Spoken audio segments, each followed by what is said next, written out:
जय हिंद। आइए प्रारंभ करते हैं इतिहास पाठ 2, मौर्य काल से गुप्त काल तक का राजनीतिक एवं आर्थिक इतिहास।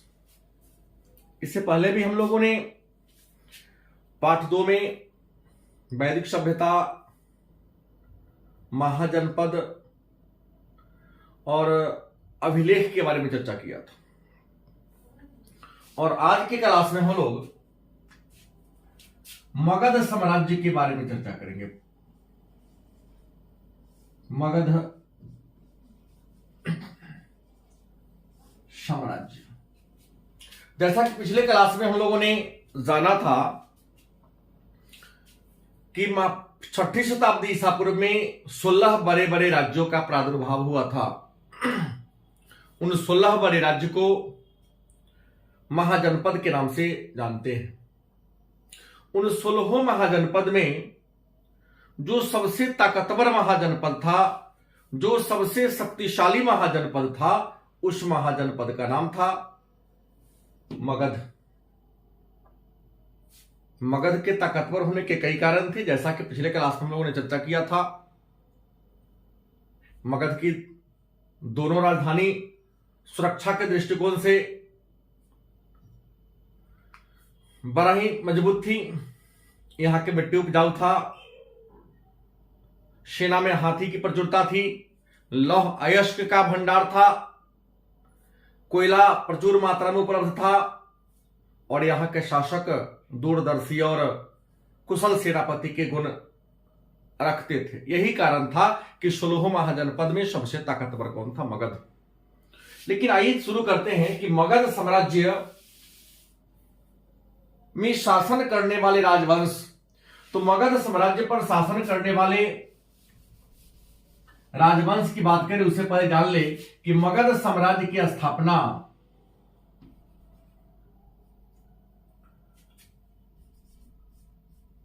मगध साम्राज्य पर शासन करने वाले जो पहला राजवंश है वह है हर्यक वंश। हालांकि हर्यक वंश से पहले भी बृहद्रथ वंश का शासन रहा है, लेकिन 12वीं कक्षा के पाठ्यक्रम के अनुसार हम लोगों को हर्यक वंश से पढ़ना है। तो मगध साम्राज्य पर शासन करने वाला पहला जो राजवंश था, उस राजवंश का नाम था हर्यक वंश। और हर्यक वंश के राजाओं ने 544 ईसा पूर्व से 412 ईसा पूर्व तक शासन किया। 544 ईसा पूर्व से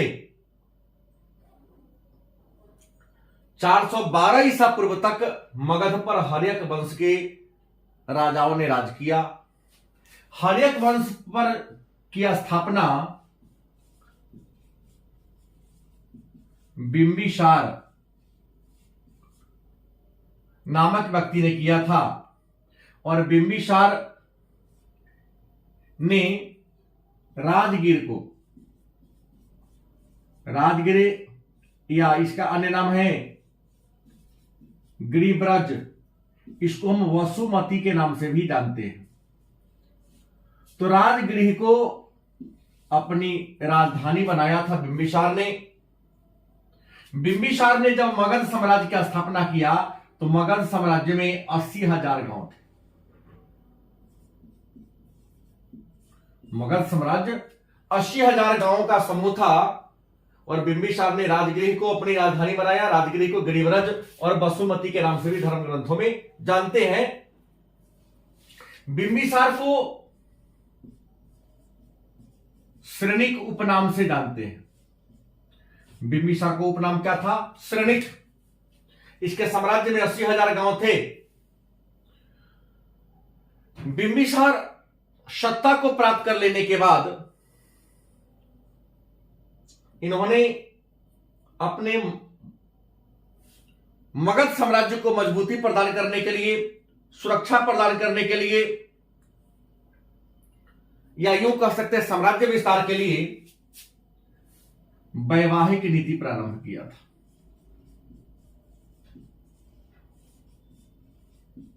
बिंबिसार ने साम्राज्य विस्तार के लिए कौन नीति अपनाया था? वैवाहिक नीति अपनाया था और अपने वैवाहिक नीति के तहत कौशल महाजनपद की राजकुमारी महाकौशला देवी से विवाह किया था।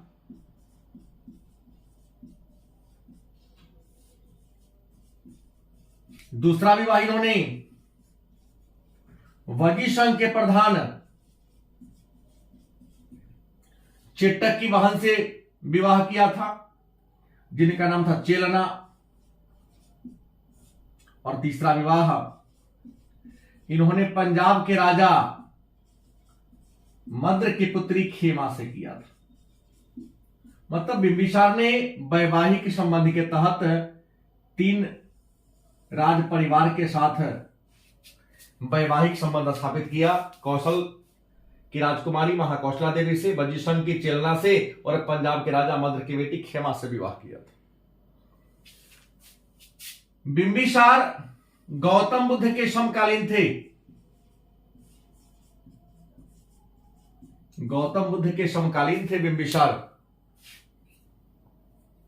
बचपन में दोनों साथ प्रारंभिक शिक्षा को क्या किया था, प्राप्त किया था। बिंबिसार ने गौतम बुद्ध को राजगीर में एक बगीचा दान में दिया था, उसका नाम था बेलुवन। 3 शादियां की थी। महाकौशला देवी से जब विवाह किया तो महाकौशला देवी से विवाह के उपरांत बिंबिसार को एक बहुत बड़ा गांव दहेज में दिया था कौशल नरेश ने, उसका नाम था काशीग्राम। काशीग्राम दहेज में मिला था, जहां से प्रतिवर्ष उस समय 1 लाख रुपया सालाना राजस्व की प्राप्ति होती थी। बिंबिसार जिन्हें इतिहास में श्रेणिक उपनाम से जानते हैं, इन्होंने साम्राज्य विस्तार के लिए वैवाहिक नीति शुरू किया था। गौतम बुद्ध के समकालीन थे। इन्होंने गौतम बुद्ध को बेलवन नामक बांस का बगीचा उपहार में दिया था। बिंबिसार को कौशल नरेश ने काशीग्राम नामक एक गांव दहेज के रूप में दिया था। और आपको बता दें, बिंबिसार के दरबार में महागोविंद वास्तुकार रहते थे और इसी महागोविंद ने राजगृह शहर की रूपरेखा बसाई थी। इसके अलावा बिंबिसार के दरबार में एक बहुत बड़े चिकित्सक रहते थे, जिनका नाम था जीवक। जीवक चिकित्सक था जो बिंबिसार के दरबार में रहते थे। कहा जाता है कि बिंबिसार को अवंती के राजा से हमेशा विवाद रहता था, लेकिन अवंती के राजा, जिनका नाम था चंद्रप्रदोत, जब पांडु रोग से ग्रसित हो गया, पीलिया रोग से ग्रसित हो गया और वह ठीक नहीं हो पा रहा था, तो बिंबिसार ने अपने राजवैद्य जीवक को अवंती के राजा चंद्रप्रदोत के उपचार के लिए भेजा था। लेकिन बिंबिसार का अंतिम जीवन बड़ा कष्टमय बीता। बिंबिसार का जो बेटा था, नाम था अजातशत्रु। क्या नाम था? अजातशत्रु। बिंबिसार को कहां डाल दिया? जेल में डाल दिया और जेल में डालकर उनकी क्या कर दिया? हत्या कर दिया। बिंबिसार को अजातशत्रु ने क्या कर दिया? जेल में डाल दिया और जेल में डालकर अपने पिता बिंबिसार की हत्या किसने कर दिया? अजातशत्रु ने कर दिया। और पिता की हत्या करके सत्ता को प्राप्त किया, इसलिए अजातशत्रु को पितृहंता के नाम से जानते हैं। क्योंकि पिता की हत्या करके सत्ता को प्राप्त किया, इसलिए पितृहंता मतलब पिता की हत्या करने वाला। ऐसे अजातशत्रु का शाब्दिक अर्थ होता है जिसका शत्रु जन्म न लिया हो।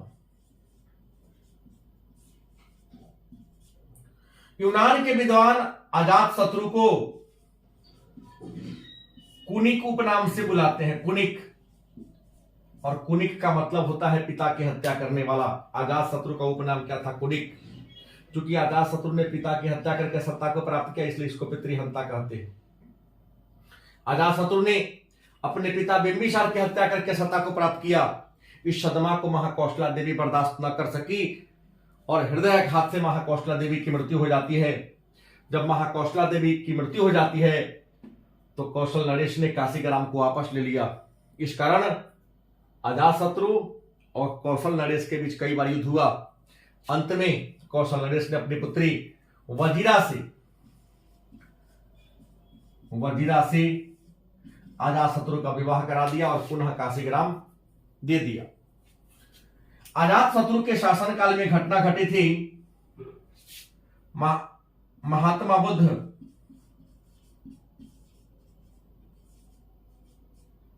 महात्मा बुद्ध की मृत्यु के समय मगध का राजा कौन था? अजातशत्रु।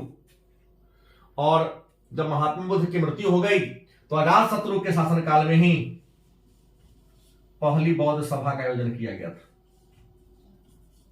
पहली बौद्ध सभा का आयोजन राजगीर में अजातशत्रु के शासनकाल में ही आयोजित किया गया था। आपको बता दें, अजातशत्रु के दरबार में इनके मंत्री रहते थे। इनके मंत्री का नाम था वर्षकार। और वर्षकार की बात कर ले तो वर्षकार को कूट नीति में चाणक्य का अगुआ कहा जाता है। चाणक्य का अगुआ कहा जाता है। वर्षकार बहुत बड़ा कूटनीतिज्ञ था। वर्षकार के कूटनीतिक चाल की सहायता से ही अजातशत्रु ने 8 कुलों के संघ वजी संघ को पराजित कर दिया। लेकिन अजातशत्रु ने वजी संघ को जीतने के लिए 2 हथियार का प्रयोग किया था। 2 हथियार, उन हथियार का नाम था, एक में महाशिला कंटक और दूसरे हथियार का नाम था रथमुशल। अजातशत्रु महाशिला कंटक और रथमुशल की सहायता से वजी संघ को पराजित कर दिया। लेकिन अजातशत्रु का जो पुत्र था उनका नाम था उदयन। इसको उदायन भी कहा जाता है। उदयन या उदायन, इसने भी अजातशत्रु की क्या कर दिया? हत्या कर दिया और हत्या करके सत्ता को प्राप्त किया। तो उदयन ने भी अपने पिता की हत्या करके सत्ता को प्राप्त किया। इसलिए उदयन को भी हम पितृहंता के नाम से जानते हैं। और उदयन के शासनकाल की सबसे महत्वपूर्ण घटना घटी थी कि उदयन ने गंगा, सोन एवं गंडक नदी के संगम पर पाटलिपुत्र शहर की स्थापना किया था। तो पाटलिपुत्र शहर की स्थापना उदयन या उदयभद्र ने 457 BC में किया था। और पाटलिपुत्र को सबसे पहले राजधानी कौन बनाया? तो हर्यक वंश के राजा उदयन ने बनाया था। उदयन के बाद इसका बेटा राजा बना जिसका नाम था नागदशक। नागदशक को दर्शक के नाम से भी जानते हैं। नागदशक राजा बना और नागदशक भी अपने पिता उदयन की हत्या करके सत्ता प्राप्त किया। इसलिए नागदशक को भी हम पितृहंता कह सकते हैं। लेकिन सबसे पहले पिता की हत्या करके सत्ता को प्राप्त किया अजातशत्रु को, इसलिए पितृहंता अजातशत्रु ही फेमस होंगे बाकी सबके, लेकिन सबसे पहले वो थे। और इस नागदशक को इनकी अमात्य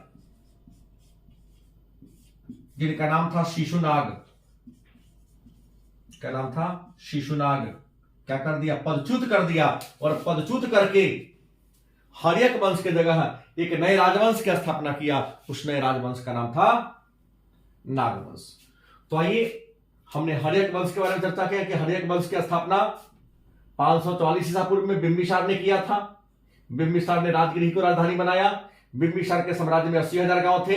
बिंबिसार का उपनाम श्रेणिक था। बिंबिसार ने साम्राज्य विस्तार के लिए वैवाहिक नीति अपनाया था और अपने वैवाहिक नीति के तहत इन्होंने कौशल की राजकुमारी महाकौशला देवी से वजी संघ की राजकुमारी चेलना से और पंजाब की राजकुमारी खेमा से विवाह किया था। बिंबिसार गौतम बुद्ध के समकालीन थे। बिंबिसार ने गौतम बुद्ध को बेलवन नामक एक बगीचा उपहार में दिया था। बिंबिसार को काशी के राजा ने काशी ग्राम उपहार में दिया था। बिंबिसार के दरबार में एक वास्तुकार रहते थे जिनका नाम था महागोविंद। बिंबिसार के दरबार में एक डॉक्टर रहते थे जिनका नाम था जीवक। बिंबिसार की हत्या उनके पुत्र अजातशत्रु ने कर दिया। इस कारण अजातशत्रु को पितृहंता कहते हैं। अजातशत्रु का अर्थ होता है जिसका शत्रु जन्म न लिया हो। अजातशत्रु का उपनाम है कुनिक। अजातशत्रु के शासनकाल में ही महात्मा बुद्ध की मृत्यु हुई थी। इस कारण अजातशत्रु के शासनकाल में ही बौद्ध धर्म की पहली सभा राजगिर में हुई थी। अजातशत्रु के मंत्री के नाम था वर्षकार, जिसने वजी संघ में फूट डाल दिया था और वर्षकार को कूटनीति में चाणक्य का अगुआ कहा जाता है। और अजातशत्रु भारत का पहला राजा है जिन्होंने फूट डालकर शासन करने की नीति अपनाया था। अजातशत्रु का बेटा का नाम था उदयन। उदयन जी ने भी अपने पिता अजातशत्रु की हत्या करके सत्ता को प्राप्त किया और उदयन ने गंगा, सोन और गंडक नदी के संगम पर पाटलिपुत्र शहर की स्थापना किया था और पाटलिपुत्र को सबसे पहले राजधानी उदयन ने बनाया था। उदयन का उत्तराधिकारी नागदशक था और नागदशक को उसके प्रधानमंत्री माने अमात्य शिशुनाग ने हत्या कर दिया और हत्या करके हर्यक वंश की जगह पर एक नए वंश की स्थापना किया जिसका नाम था नागवंश। आइए अब जानते हैं नागवंश के बारे में।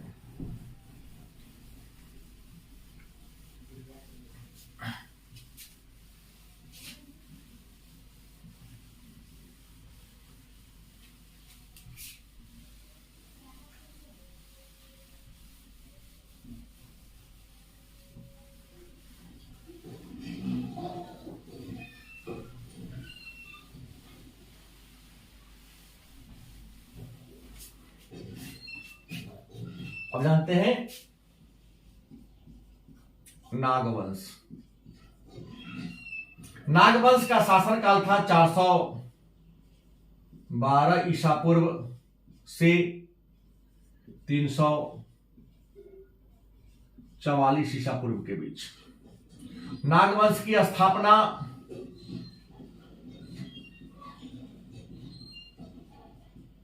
शिशुनाग ने किया था और इसका अंतिम राजा नंदीवर्धन था।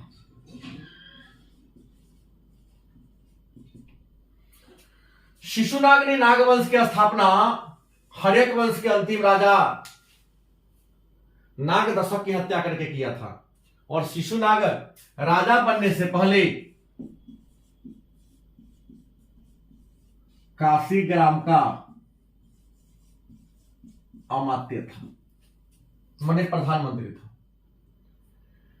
शिशुनाग की पहली राजधानी पाटलिपुत्र, लेकिन शिशुनाग ने पाटलिपुत्र के अलावे वैशाली को अपनी दूसरी राजधानी बनाया और शिशुनाग ने अवंती महाजनपद को जीतकर मगध में मिलाया था। इन्होंने अंग को भी जीतकर मगध में मिलाने का क्या किया था, काम किया था। शिशुनाग के बाद इनका बेटा राजा बना। शिशुनाग पहला राजा था और शिशुनाग के बाद इनका बेटा राजा बना जिनका नाम था कालाशोक। कालाशोक को हम काकवर्ण के नाम से भी जानते हैं और कालाशोक के शासनकाल में सबसे महत्वपूर्ण घटना यह घटी कि इनके शासनकाल में बौद्ध धर्म की दूसरी सभा का आयोजन हुआ था। कहा तो वैशाली के चुलबग में बौद्ध धर्म की दूसरी सभा का आयोजन हुआ था और कालाशोक ने पाटलिपुत्र को राजधानी कैंसिल कर दिया, वैशाली को राजधानी कैंसिल कर दिया और पाटलिपुत्र को ही अपना राजधानी रखा। नागवंश के अंतिम राजा नंदीवर्धन थे और नंदीवर्धन को महापद्मनंद ने क्या कर दिया, पदच्युत कर दिया और पदच्युत करके नागवंश की जगह एक नए वंश की स्थापना किया था जिसका नाम था नंदवंश। नंदवंश का शासनकाल 344 बीसी टू 322 बीसी के आसपास था। नंद वंश के संस्थापक की बात करें तो नंद वंश के संस्थापक महापद्म नंद थे, जिन्होंने नागवंश के अंतिम राजा नंदीवर्धन की हत्या करके या पदच्युत करके सत्ता को प्राप्त किया था। महापद्म नंद बड़ा ही ताकतवर शासक थे। इन्होंने कलिंग को जीता था और कलिंग को जीतकर यहां पर नहर का निर्माण कराया था। कलिंग से जीनसेन की मूर्ति उठाकर ले आया था। कलिंग में सिंचाई के लिए नहर का भी निर्माण कराया था। महापद्म नंद को अनेक उपाधि धारण किया था। इन्हें उग्रसेन भी कहा जाता है। इन्हें सर्वछत्रांतक भी कहा जाता है। इन्होंने भार्गव या दूसरा परशुराम इनको कहा जाता है। महापद्म नंद के 8 गो संतान था और इनके मरने के बाद इनका बड़ा बेटा घनानंद राजा बना। घनानंद जो बड़ा ही अत्याचारी था, बड़ा ही व्यभिचारी था। इनके प्रजा इनके शासन करने के तौर तरीका से बड़ा दुखी थी। इसी घनानंद के शासन काल में विश्व विजेता सिकंदर का 326 बीसी में, मतलब ईसा मसीह के जन्म के 326 साल पहले घनानंद के शासन काल में सिकंदर का भारत पर क्या होता है? आक्रमण होता है। हालांकि सिकंदर मगध के सीमा में प्रवेश न कर सका, क्योंकि जब भारत के सीमा में आ रहा था तो भारत के जितने भी छोटे छोटे राजा थे जो बिना लड़े ही सिकंदर की अधीनता स्वीकार कर लिया था। लेकिन एक भारतीय शासक थे पोरस, जिन्होंने सिकंदर का मुकाबला किया था, सिकंदर का सामना किया था। सिकंदर और पोरस के बीच जो युद्ध हुआ था उस युद्ध को हाइडास्पेस का युद्ध, अस्कनी का युद्ध या झेलम के युद्ध के नाम से जानते हैं। इस युद्ध में पोरस हार गया, लेकिन पोरस के वीरता को देखकर सिकंदर के सेना के मन में डर पैदा हो गया। इस कारण सिकंदर की सेना आगे बढ़ने से इनकार कर दिया। परिणाम यह हुआ कि मगध की सीमा में सिकंदर की सेना प्रवेश न कर सकी। भारत के उत्तर पश्चिम सीमा पर कुछ जो छोटे छोटे राज्य थे उन राज्यों को जीतकर ही सिकंदर यहां से वापस लौट गया। अब प्रश्न है, तो सिकंदर था कौन? तो सिकंदर के बारे में आप जान ले। सिकंदर मकदूनिया के राजा फिलिप का बेटा था। इनके माता का नाम ओलंपिया, पत्नी रिक्सोना। इनके गुरु का नाम था अरस्तु। 20 वर्ष की अवस्था में इन्होंने मकदूनिया के सत्ता को प्राप्त किया था अपने पिता के मरने के बाद, और अपने पिता के सपना को पूरा करने के लिए संपूर्ण विश्व को जीतने का संकल्प ले लिया। सिकंदर के सेनापति का नाम था सेलुकस निकेटर, जल सेनापति का नाम था नियार्कस। एशिया, यूरोप और अफ्रीका महादेश के कई शासकों को, सैकड़ों शासकों को सिकंदर पराजित करके अपने मकदूनिया में मिलाने का काम किया था।